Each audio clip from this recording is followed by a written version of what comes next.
Alright guys, it is my absolute pleasure to introduce my personal favorites, House Baratheon. Their coat of arms is a black stag on a field of gold, and their words are "Ours is the Fury." The Baratheons can effectively trace their descent back to two sources. The first is Durran Godsgrief. In the Age of Heroes, he organized the construction of Storm's End, a castle that could withstand even the wrath of a god, something he definitely needed after he pissed off the god of the sea by marrying his daughter. He founded House Durrendon, who went on to rule as the Stormkings in the Stormlands. Now, the Baratheons' second line of lineage comes from a place you may not expect. Years later, during the early parts of Aegon I's conquest, Aegon told King Argilac Durrandon that his choices were simple: either bend the knee and be downgraded to a lord, or be destroyed. But because at this point Aegon had only conquered the small trophies of the easily invadable Riverlands and the tiny Iron Islands, Argilac felt that the Targaryens weren't an insurmountable force, and challenged them to come take the Stormlands if they wanted his home so badly. Of course, happily accepting, Aegon sent one of his best commanders and rumored bastard half-brother Orys Baratheon to battle Argilac at Storm's End. Now, remember how I explained last time that as long as you're inside Storm's End, you're practically impervious to attacks?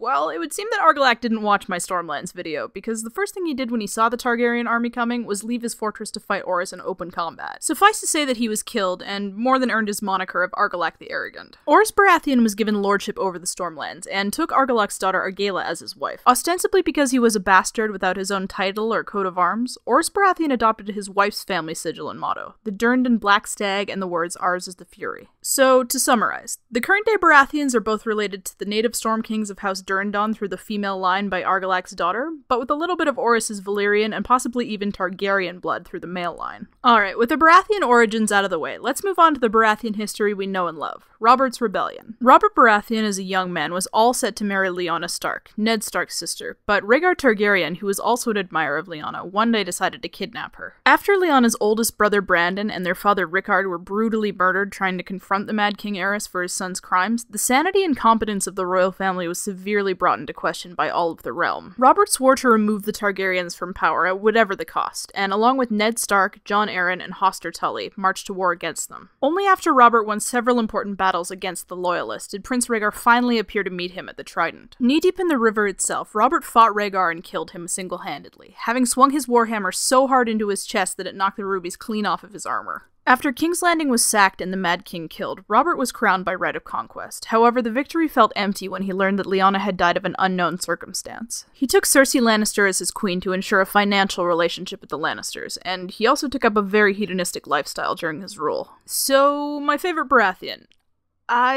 The thing is, trying to choose between these guys is like trying to pick which one of my limbs I like the best, so I'm just not going to. But the three Baratheon brothers are going to be getting their own character analysis from me soon, so don't worry about it if I'm not talking about them here. I absolutely love these guys. But anyways, enough of my Baratheon endorsement. Spoilers are going to cover everything until the end of A Dance with Dragons. Let's get to it in 3, 2, 1. Robert is killed in a hunting accident that is somewhat orchestrated by the Lannisters. This of course leaves a giant power vacuum in his wake. Renly is killed by Melisandre's shadow magic after he refuses to concede his title of king to his older brother. And speaking of which, Stannis heads up north and basically ends up trying to sort out the giant mess on both sides of the wall right now. Currently he is about to take on the Bolton forces with the odds stacked against him for the upcoming battle. Thank you guys so much for watching, and make sure you subscribe so you don't miss out on Dorne and House Martell.